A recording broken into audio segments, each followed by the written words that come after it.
Des milliers de panneaux solaires sur des dizaines d'hectares, rien de nouveau. Pourtant, cette centrale solaire est unique en France. Elle est divisée en deux parties. 70% de la puissance installée provient d'une technologie de pointe, mais déjà bien connue. Sur cette partie-là du champ photovoltaïque, on a une technologie de tracker un axe, c'est-à-dire ce sont des trackers qui bougent sur est-ouest pour suivre le soleil depuis le lever jusqu'au coucher. Donc ces trackers, ils sont équipés de modules Cilia, qui sont des modules cristallins comme on peut en trouver sur toutes les centrales. Le reste de la puissance, soit 30%, provient de 1400 modules à concentration, ce qui en fait la plus importante installation du genre en France.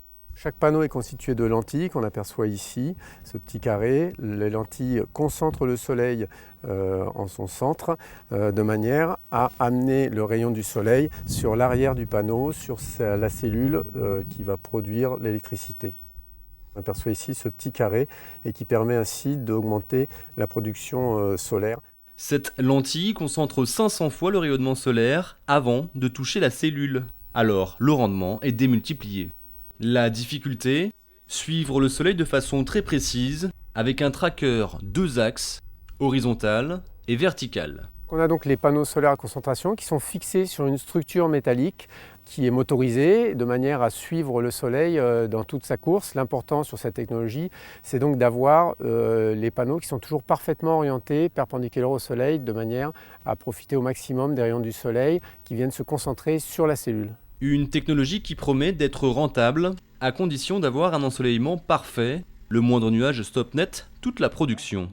Dans ces conditions, le marché visé se situe à l'export, dans des zones très ensoleillées. L'intérêt pour nous, c'est de pouvoir faire visiter cette installation à des partenaires que nous aurions dans les pays africains ou les pays d'Amérique du Sud, pour pouvoir leur montrer que c'est une technologie qui fonctionne et qui peut être installée dans leur pays. En attendant, c'est une petite commune de 500 habitants qui profite des retombées financières. Condition sine qua non pour faire accepter un tel projet à la population. On ne montera pas les impôts pendant quelques temps. Et puis on aura des ressources pour la commune, pour l'investissement sur la commune, parce qu'on est un peu freiné dans nos investissements par rapport au manque d'argent, au manque de dotation, au manque de subventions. Donc on a dit, ben voilà, sur plusieurs années, on va pouvoir investir. Au final, cette installation de 30 millions d'euros 100% Made in France devrait pouvoir produire assez d'électricité pour combler les besoins de 5800 foyers.